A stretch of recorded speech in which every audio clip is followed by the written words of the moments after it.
wabarakatuh. Perkenalkan, nama saya Androstuti. Di sini saya akan menjelaskan dan menjawab pertanyaan yang telah diberikan menggunakan kesimpulan dan analisis yang telah saya buat. Yang dimana dalam nomor 1 yaitu sejalan dengan perkembangan situasi pandemi global virus corona atau biasa kita sebut COVID-19 dan WHO mengumumkan global emergency pada tanggal 30 Januari 2020 yang melanda Indonesia membuat roda perekonomian menjadi tidak stabil. Segala aspek penting kehidupan terkena imbas dengan hadirnya wabah ini. Salah satunya dalam kegiatan wajib pajak, sehingga menyebabkan roda usaha menjadi terhambat atau bahkan sudah ada yang menghentikan kegiatannya selama beberapa hari ke depan. Meskipun tidak semua wajib pajak di seluruh negeri ini terkena dampak wabah ini, setidaknya sudah cukup membuat aktivitas di negeri ini menjadi tidak kondusif. Kewajiban pembayaran pajak tetap berjalan dan penerimaan pajak pun tidak boleh goyah. Dan pemerintah memberikan stimulus dan kebijakan fiskal untuk memitigasi dampak negatif COVID-19. Apa yang seharusnya dilakukan pemerintah dalam aspek perpajakan di tengah ancaman resesi dan merebaknya pandemi COVID-19 tersebut? Di sini saya akan menjawab pendapat dari analisis yang telah saya buat. Dan di sini lebih terutama kepada dampak pajak transportasi, PPN, dan PNB. Kesimpulan dari analisis yang saya buat yaitu pandemi virus corona atau COVID-19 telah merambat menjadi krisis ekonomi di berbagai negara, salah satunya yaitu Indonesia. Sehingga pada akhirnya instrumen pajak dipilih oleh sejumlah negara untuk menjadi salah satu alternatif penyelamat perekonomian dalam negeri. Akibatnya, penerimaan pajak berkurang, sebagaimana yang terjadi di Indonesia. Penerimaan pajak pada kuartal 1 per 2020 tercatat mengalami kontraksi atau minus hingga 2,5%. Ke depan, kontraksinya diramal lebih dalam lagi, yakni hingga minus 5,9%. Yang dimana yang saya tahu dari akibat virus corona ini membuat masyarakat Indonesia terhambat atau tertunda membayar pajaknya karena perekonomian Indonesia ini juga sedang tidak stabil. Jadi pemasukan keuangan masyarakat Indonesia juga tidak stabil yang mengakibatkan masyarakat Indonesia tersebut tertunda atau terhambat dalam membayar pajak. Nah, adapun beberapa instrumen pajak yang minus telah digunakan untuk penanganan COVID-19 adalah PPh badan dan pajak dalam rangka impor, terdiri beberapa jenis, yaitu pajak dan penjualan barang mewah atau PNBM. Sedangkan penerimaan pajak yang pertumbuhannya masih positif adalah pajak pertambahan nilai. Di sini terdapat pajak pertambahan nilai tersebut masih positif. Yang masih positif yaitu PPN. PPN itu tersendiri selama 3 tahun terakhir selalu berada di angka sekitar 40% dari struktur penerimaan pajak kita. Masih tumbuh double digit. Nah, ini bisa jadi salah satu harapan kita ke depannya nanti.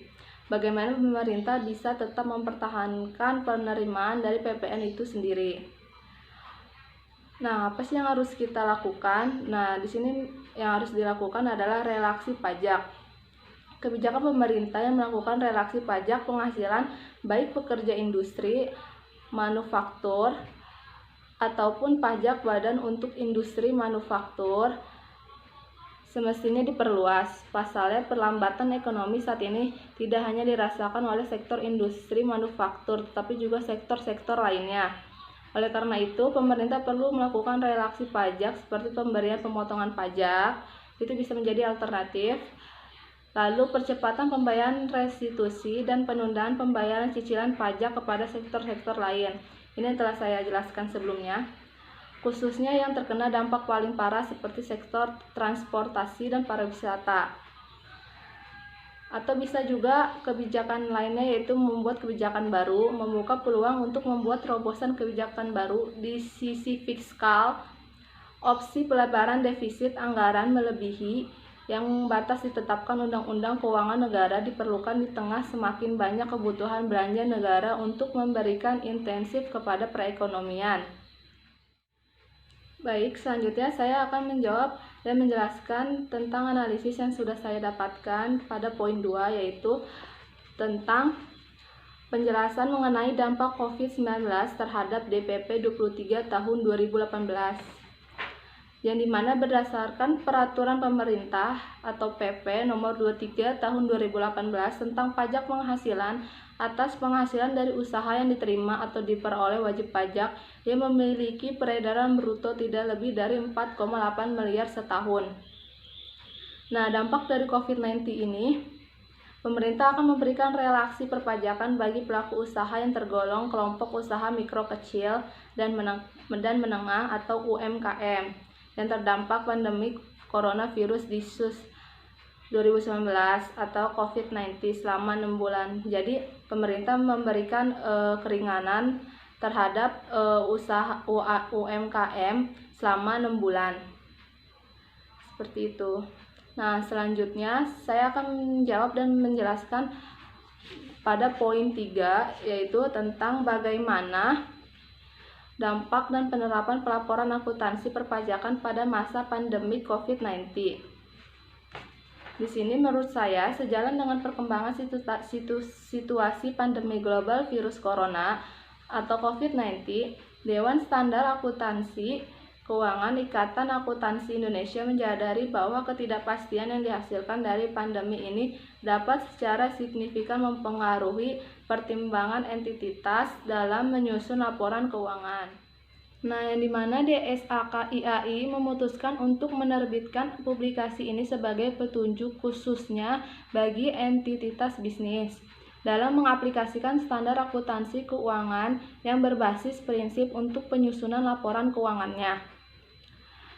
Demi menjaga konsistensi penerapan SAK, DSAK IAI memutuskan untuk memberikan petunjuk mengenai penerapan standar-standar tertentu yang relevan dengan dampak dari pandemi COVID-19 tersebut, yang dimana DSAK IAI juga telah mempertimbangkan publikasi serupa yang diterbitkan oleh Dewan Standar Akuntansi lainnya, misalnya International Accounting Standard Board atau IASB dan Malaysian Accounting Standard Board atau MASB. Di sini ada PSAK 8, peristiwa setelah periode pelaporan, yang dimana publikasi DSAK ini bertujuan untuk memberikan petunjuk apakah pandemi COVID-19 tersebut merupakan peristiwa setelah tanggal periode pelaporan yang dapat mempengaruhi laporan keuangan pada tahun 2019. Lalu ada PSAK 71, yaitu instrumen keuangan, yang dimana penerapan awal pada 1 Januari 2020.